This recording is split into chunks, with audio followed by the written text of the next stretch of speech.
Parents, let's face it, talking about weight with your daughter is like walking on eggshells. But here's the controversial truth. Focusing solely on your daughter's weight might be doing more harm. That's right. You might be making things worse. Thrive, we gonna fly. Reaching high into the sky. Never quit, don't ask why. Push your limits, we'll get by. Hi, I'm Dr. Kamika, and today we're going to talk about a topic that's incredibly challenging yet crucial. Every parent of a plus-size teen daughter should know about. If you're trying to help your daughter with her weight, but nothing seems to be working, you are not alone.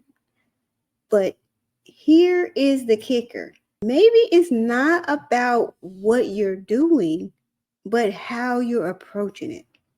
And in this video, we're going to unravel the complexities of helping your daughter build a healthy relationship with food, her body, and self-esteem without making her feel like she's just a number on the scale, or like the only thing that matters is that number when she steps on the scale. So why is this so important? Because our daughters are growing up in a world obsessed with thinness and appearance, which can wreak havoc on their self-esteem and mental health and emotional well-being. As parents, we want to protect them, guide them, and help them make healthier choices. But when weight becomes the focus of every conversation, it can lead to more harm than good, creating a toxic cycle, okay, of dieting, shame, emotional eating, and all of this could last a lifetime. So that's why we need to shift our approach from focus solely on weight to focusing on wellness and her as a whole person. Okay. Stop driving home the point about the weight and make it more about being healthy overall. Okay, so that is the big why. Okay, don't want to do more harm than good. And you may be saying, look, I'm giving her the truth. This is the truth. But sometimes the truth does hurt. Sometimes the way you are speaking the truth matters a lot. And sometimes it's just not the moment for that truth. Now let's talk about what that looks like to make a shift in the way we do our approach when focusing on weight loss for our daughter. And this is going to be very crucial that we make that shift, okay? That we don't reinforce negative behaviors, start them to develop negative behaviors by the way we approach them. We got to shift this over to something else, okay? First, it's essential to understand that weight isn't just about food and exercise, okay? There's often a lot more going on beneath the surface, okay? Many teens turn to food for comfort. They start when they're young. They don't know what's going on. They don't have an opportunity to control everything. They can control anything. They dependent on you from a child up. But what they can say is, Mama, I don't like that. Or, oh, that's nasty from a very young age. And they're becoming able to control what goes into their mouth.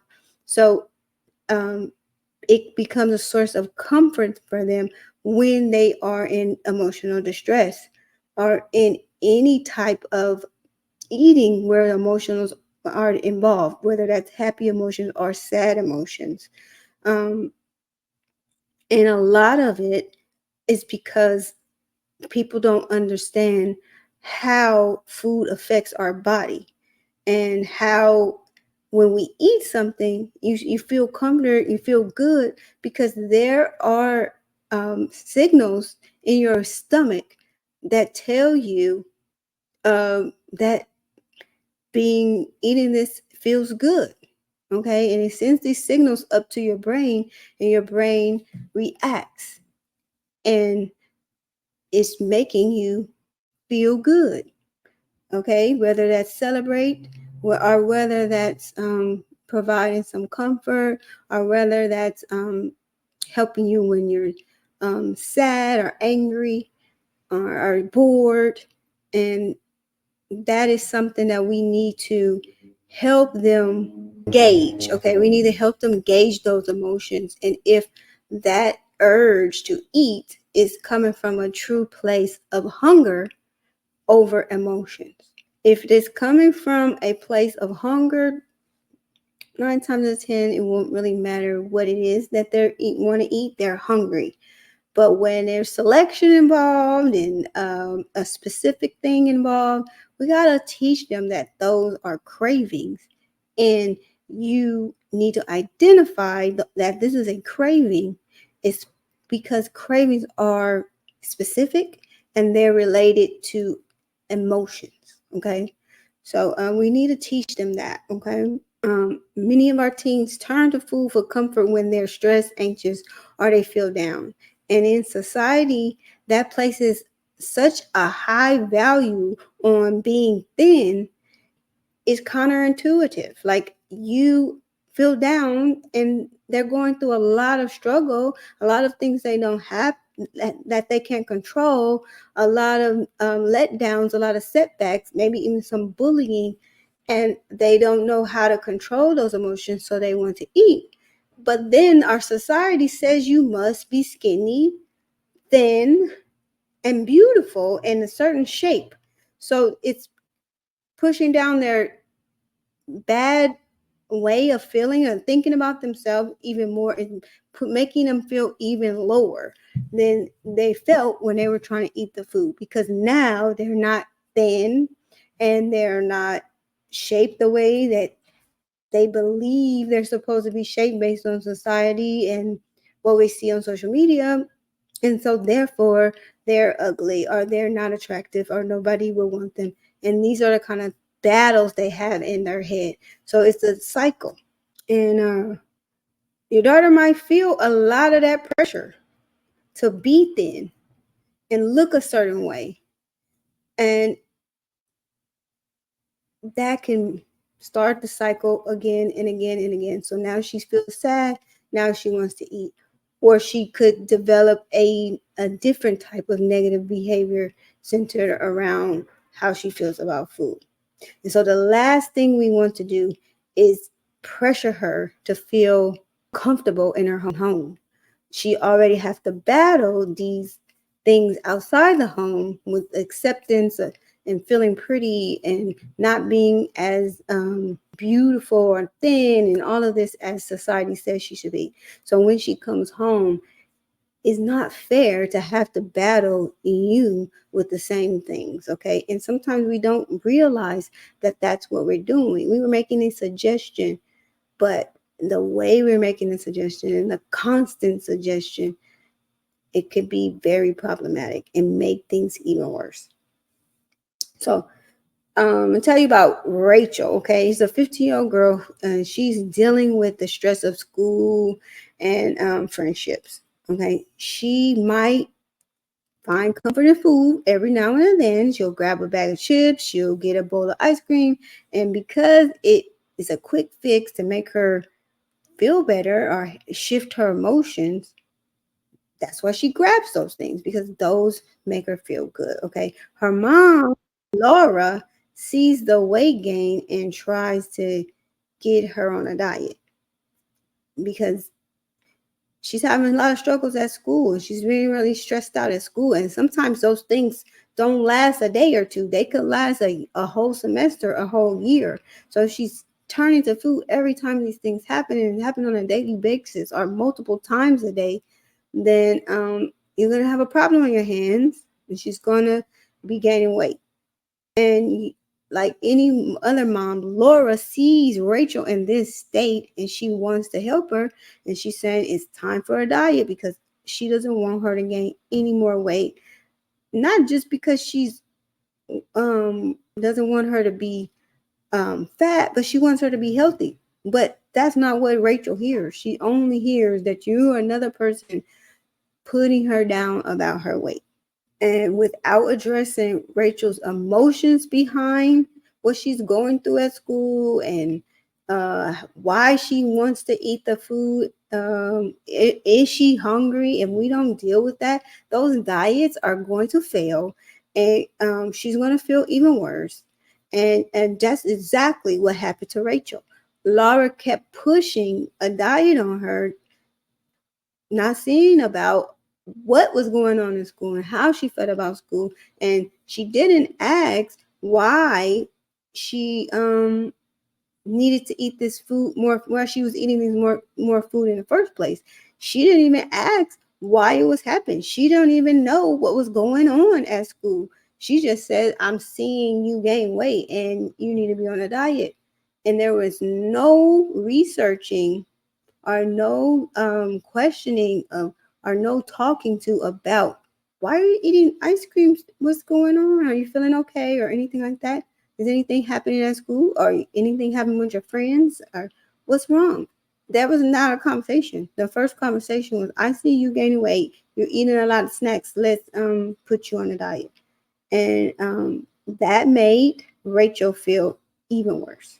Next, it's time that we think about a way, a better way, a plan to help your daughter with the weight loss and have a positive relationship with food.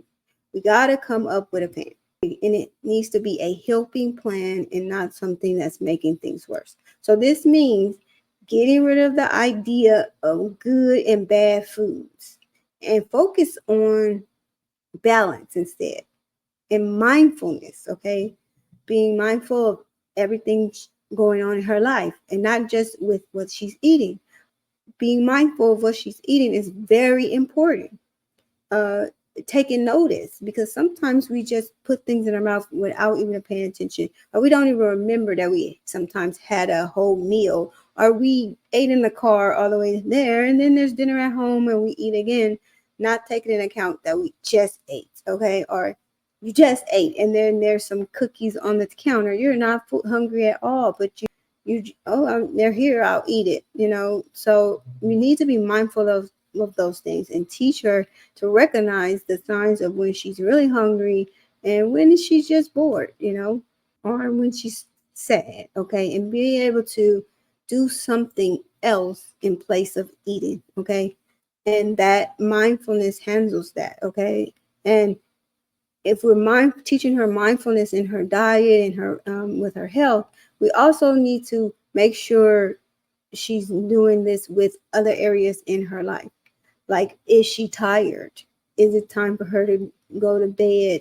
Um, you know, what is going on with her workload? Is she uh, have enough time to do all these things that are on her schedule? Like, does she need a break for some of these things? We need to be mindful of the whole person so that she can be successful at the weight loss and so that she can have a better relationship with food, okay? So the balance is very important. And when you label some food as bad, it creates this kind of guilt complex and shame around eating. Okay. So instead, we're going to teach her that all foods can fit into a lifestyle, but we need to be mindful of what we're eating and we need not to overdo it. And we need to uh, ask ourselves, am I hungry, or is this, or remind ourselves of what we ate previously so that we say, do I need this right now? Oh, I already had that. Should I have this? And just, asking yourself those questions and being more attentive about what you're eating and how often in the emotions or circumstances around why you're eating at this moment. And that is what we have to teach them, and that will build a better relationship at school.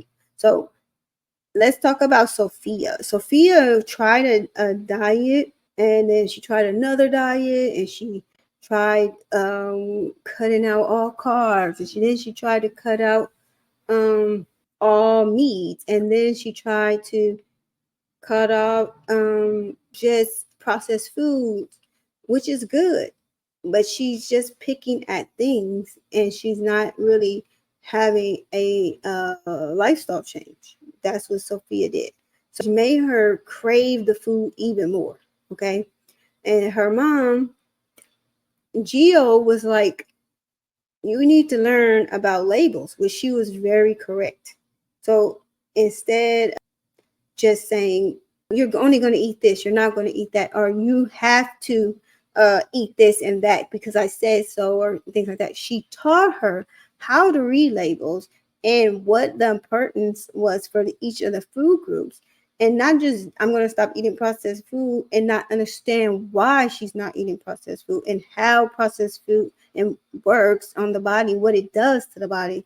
She's teaching her so she's aware of why she needs different food groups and why she needs certain portion sizes and things like that. She's telling her the why and encouraging her to enjoy what she likes in moderation. Okay. And so that is exactly what Jill did. She shifted her Sophia's mindset and behaviors around labels and these fat diets, and she developed a healthier relationship with food, and she didn't have as many cravings, or she cut down on emotional eating a lot. She didn't do that as often because she knew that that wasn't a correct way to deal with her emotions, by using to deal with her emotions. Okay. Now, body positivity isn't just a buzzword. I know we hear that a lot all the time now, being body positive, body conscious, body aware. Um, it's not just a buzzword anymore. Okay, those are not just buzzwords. It's crucial for your daughter to have positive body positivity. It's very crucial because it deals with her mental health. And if she's body positive, it encourages her to appreciate what her body can do in that state, rather than just how she looks in the mirror. Okay, she can appreciate what her body is in that state, and not have to be in comparing to other people, and she'll be fine with what she sees in the mirror. Okay, so compliment her on her strengths instead of just always talking about her body and how she looks, her and things like that. I'm not saying don't tell her she's not pretty. Don't tell her she's not beautiful. Don't tell her that she's the apple of your eye and all of that. But also celebrate her talents. Celebrate her strengths, her character, not just her appearance. We knowing that she's beautiful in your eyes is important, because everybody likes a compliment, but all the compliments don't have to be about appearance. And compliments shouldn't be just centered on one thing.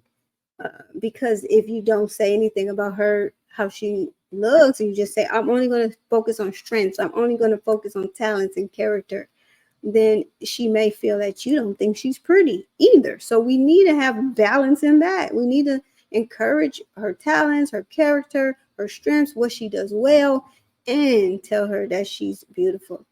But don't focus on her appearance solely. She got to know that she's smart, that she can do things well, and it's nothing related to her body or how she looks. The goal is to help her see herself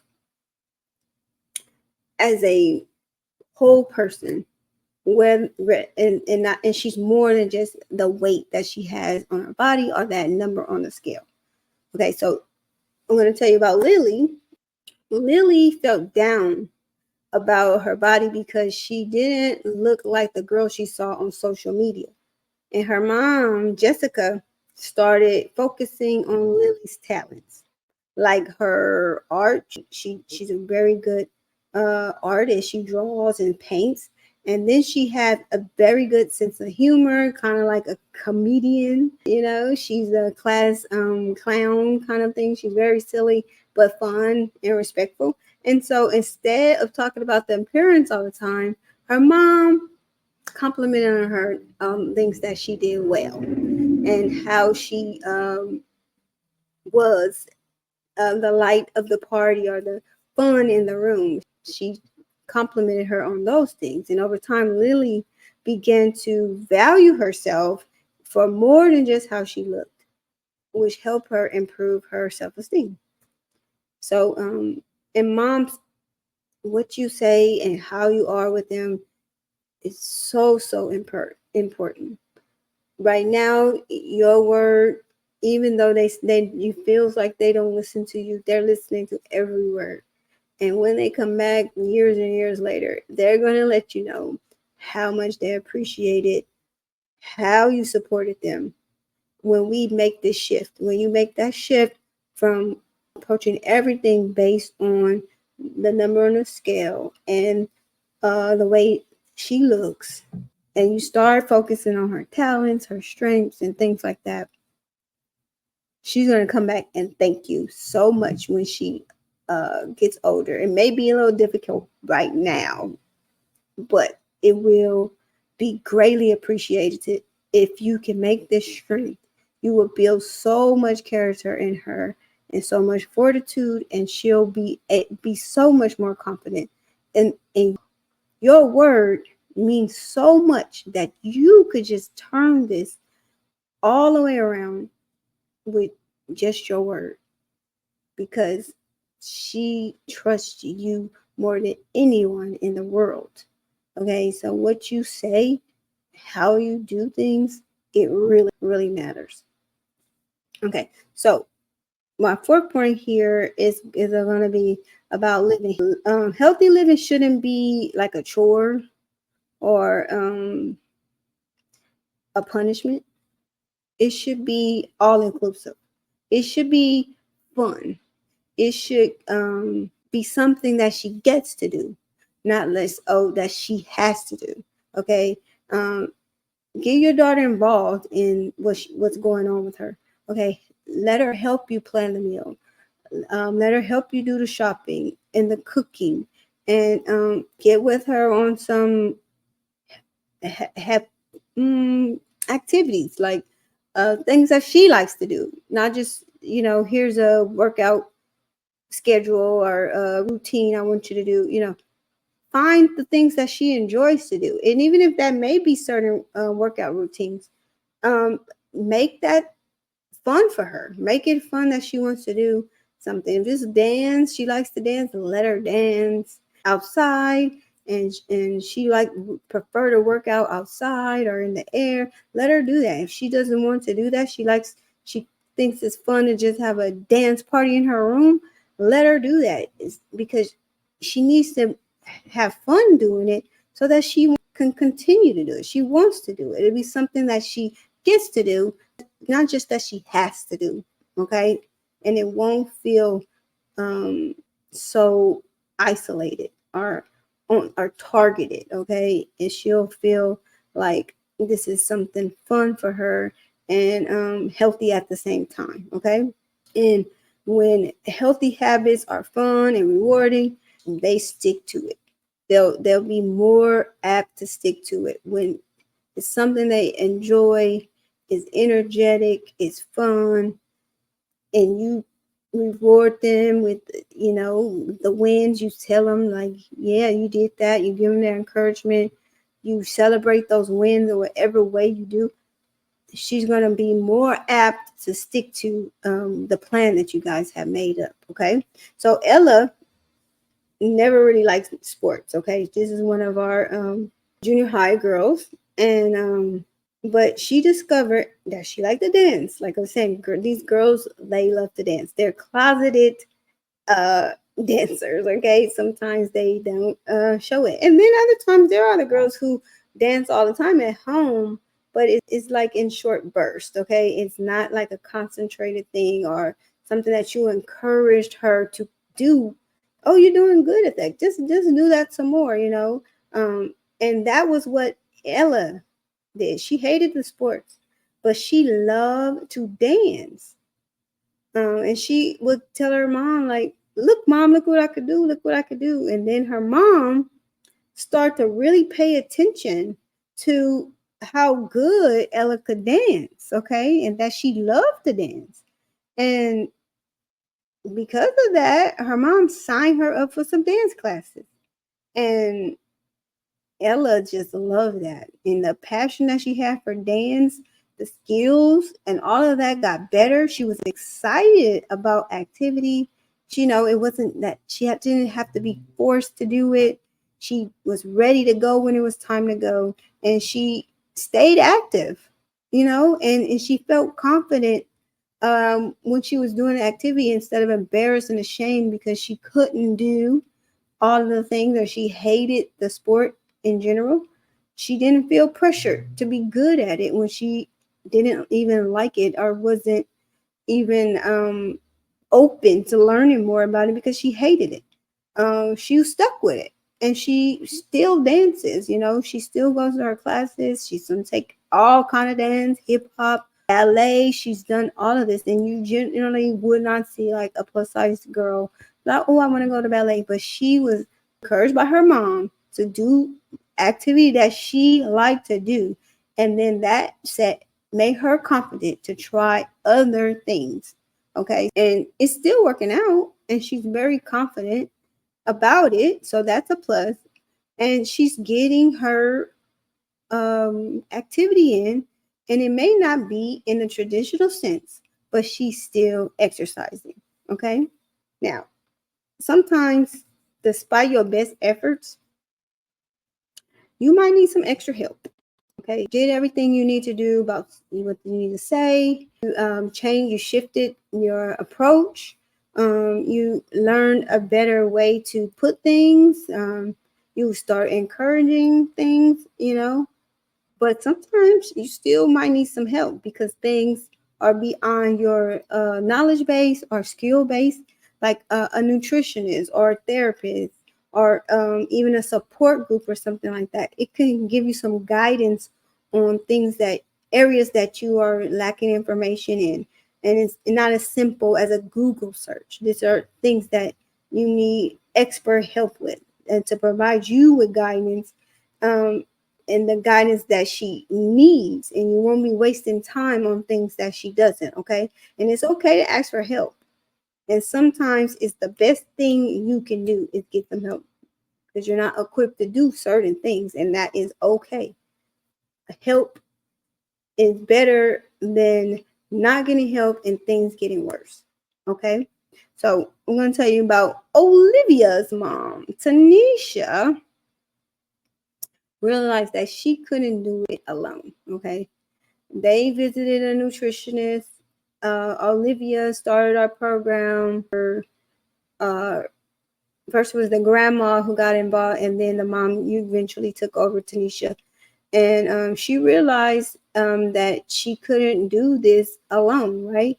So they visited a nutritionist who created a specialized plan, and then she joined our program to help with some of the behavior things, and she got some help with how she approached the daughter, and the daughter Olivia, she more open and talking, and she found friend groups. So all of this together, she found Tanisha found help. Okay, the grandma noticed our program and told her about it because she identified that she needed help with this, and Tanisha herself recognized that she needed help because she didn't understand everything that needed to be done. So she got her daughter into a program that supported her, and she found a nutritionist that was able to break things down to her so that she could force it with her daughter or help her daughter to understand better. So they were both in communication. They both on the same level. They speaking the same language, and they could understand what was the importance of all of this. Okay, so the professional guidance, it made a great difference because before that, Olivia was just on some strict diets that didn't focus on what was best for Olivia. It was a lack of knowledge and experience on Tanisha's part, and she recognized that and got her and her daughter the help that she needed, and that made all the difference. That professional guidance made it a great difference in how she is progressing to this day. So, parents, helping your daughter with her weight is about so much more than the number on the scale. It's about her overall health, her physical, mental, and emotional well being. So, by shifting our focus from weight loss to wellness, you're setting her up for a life of healthy habits. She's going to love herself and she'll be so much more confident. Okay. So remember, the goal is to empower your daughter, not to make her feel like she's failing at something. Okay. And that all starts with a shift in our approach. Okay. And you can do this. It's in your capability to do, but you got to remember the key points. Okay. The first point is you need to understand the emotions and physiological effects that are going on. Okay. And then the second one, you need to build a positive relationship with food. Okay. And third,